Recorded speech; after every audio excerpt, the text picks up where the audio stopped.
अस्सलामुअलैकुम दोस्तों, आज की इस वीडियो में हम आपको उस अजीम हस्ती के बारे में बताने जा रहे हैं जिन्होंने बरसगीर के मुसलमानों को एक आज़ाद मुमलिकत का तोहफा दिया, जिनको आज लोग बाबाए कौम या कायद आज़म मोहम्मद अली जिनाह के नाम से जानते हैं।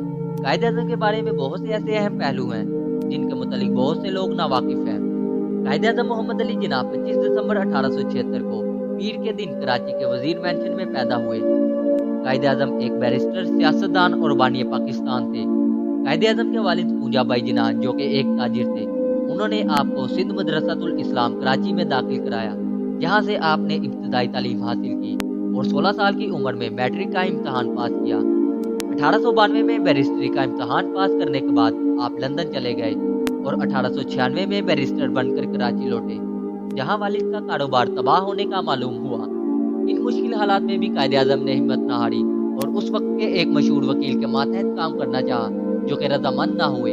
उसके बाद 1902 में जिनाह बम्बई चले गए, जहां आपके वालिद के एक दोस्त आपको बम्बई के एक मशहूर वकील के पास ले गए, जिसने भरपूर अंदाज से आपका इस्तकबाल किया। जिसके बाद आपके माली हालात बेहतर हो गए। जिनाह ने जब कानूनी प्रैक्टिस का आगाज किया तो उनके पास मुकदमे आने लगे। दोस्तों, शेक्सपियर के मुताबिक कुछ लोग पैदा ही अजीम होते हैं और कुछ लोग अपनी जद्दोजहद और कारनामों की बदौलत अजमत हासिल कर लेते हैं। कायद आज़म मोहम्मद अली जिनाह की ज़ात में काबिलियत के साथ साथ बहुत सी खूबियां पैदाइशी थी। कायद आज़म मोहम्मद अली जिनाह ने दिसंबर 1904 में कांग्रेस के 20वें सालाना इजलास में शिरकत करके अपनी सियासी जिंदगी का आगाज किया। उनका शुमार कांग्रेस के उन अरकान में होता था जो कि हिंदू मुस्लिम इत्तेहाद के हामी थे। मोहम्मद अली जिनाह ने 1906 में हिंदुस्तान की सबसे बड़ी जमात ऑल इंडिया कांग्रेस में शमूलियत की और कई साल तक कांग्रेस के मेंबर रहे। मगर जब कायद आज़म ने महसूस किया कि कांग्रेस सिर्फ हिंदुओं की बेहतरी के लिए कोशा है और मुसलमानों को अपना गुलाम बनाने की फिक्र में है, तो उन्होंने कांग्रेस को छोड़ दिया। 1940 तक कायद आज़म को यकीन हो गया था कि हिंदुस्तान के मुसलमानों को एक अलहदा वतन की जद्दोजहद करनी चाहिए और 1940 में मुस्लिम लीग ने जिनाह की क़यादत में करारदाद पाकिस्तान मंजूर की, जिसका मकसद मुसलमानों के लिए अलहदा मुमलिकत का मुतालबा था। आखिरकार 1946 में कांग्रेस की कई चालों के बाद इलेक्शन हुए, जिसमें मुस्लिम लीग ने कांग्रेस को छठी का दूध याद दिलाया और अंग्रेजों को ये बात ज़हन नशीन कराई कि मुस्लिम लीग ही मुसलमानों की नुमाइंदा है। अंग्रेज और गांधी ने हिंदुओं समेत कायद आज़म की मुखालफत की, लेकिन जिनाह ने नहायत खूबसूरती से जवाब दिया। आखिरकार अंग्रेजों और हिंदुओं दोनों को मुसलमानों का मुतालबा मानना पड़ा और 14 अगस्त 1947 को पाकिस्तान मार्ज़े वजूद में आ गया। 1930 से ही जिनाह की सेहत खराब थी, मगर ये बात सिर्फ उनकी बहन और चंद दीगर साथियों को मालूम थी। जिनाह ने अपनी खराब सेहत के बारे में अवाम को भी नहीं बताया था, क्योंकि उनके नज़दीक ये इन्हें सियासी तौर पर नुकसान दे सकती है। कायद आज़म अपनी सेहत की परवाह किए बगैर मुसलमानों के लिए अलहदा मुमलिकत की जद्दोजहद करते रहे और 11 और 12 सितंबर 1948 हफ्ता और इतवार की दरमियानी शब के 3 बजे एक सरकारी एलामिये में यह कहा गया कि हुकूमत पाकिस्तान इंतहाई हज़्मो मिलाल के साथ ऐलान करती है कि हफ्ता 11 सितंबर 1948 की रात 10:25 पर कायद आज़म मोहम्मद अली जिनाह हरकत कल्ब रुक जाने के बायस इस जहान फानी से रहलत फरमा गए। कायद आज़म का जनाजा इतवार को दिन के 3 बजे गवर्नर हाउस से सफर आखिरत पर रवाना होगा। नमाज जनाजा कराची के नुमाइश के मैदान में अदा की जाएगी। नमाज जनाजा मौलाना शबीर अहमद उस्मानी पढ़ाएंगे, जबकि कायद की तदफीन उसी मुकाम पर होगी जिसे जामिया मस्जिद की तामीर के लिए तजवीज़ किया गया था। 12 सितंबर 1948 को सुबह 7 बजे ही दुनिया भर की नशरगाहों से कायद आज़म की वफात की खबरें आना शुरू हो गई।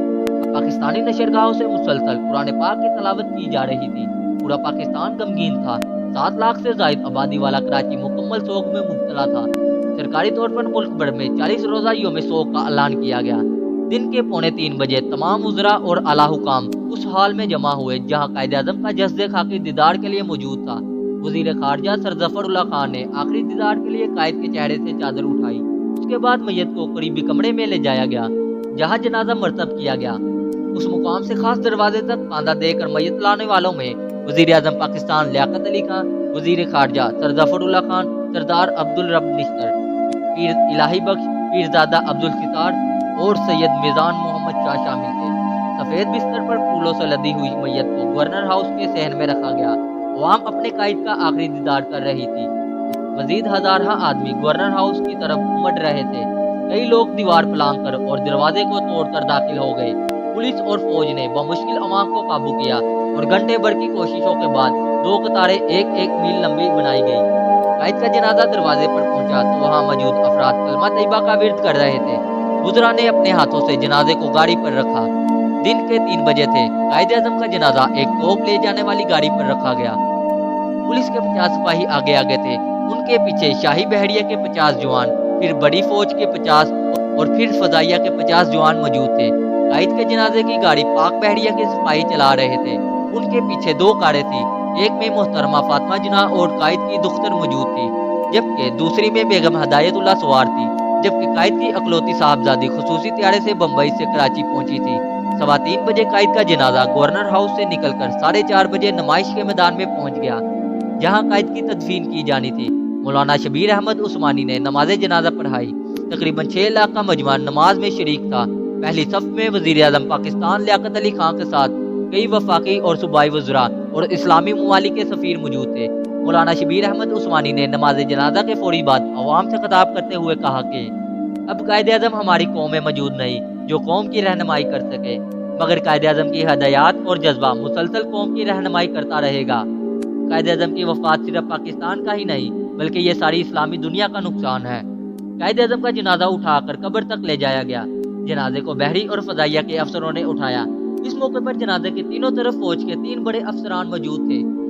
جیسے ہی میت قبر پر پہنچی، پاک فضائیہ کے طیارے نے فضا میں گوتے لگا کر جنازے پر پھولوں کی بارش کر کے قائد اعظم کو آخری سلامی پیش کی۔ شام 6:24 وہ لمحہ تھا جب قائد کا جسد خاکی لحد میں اتارا گیا۔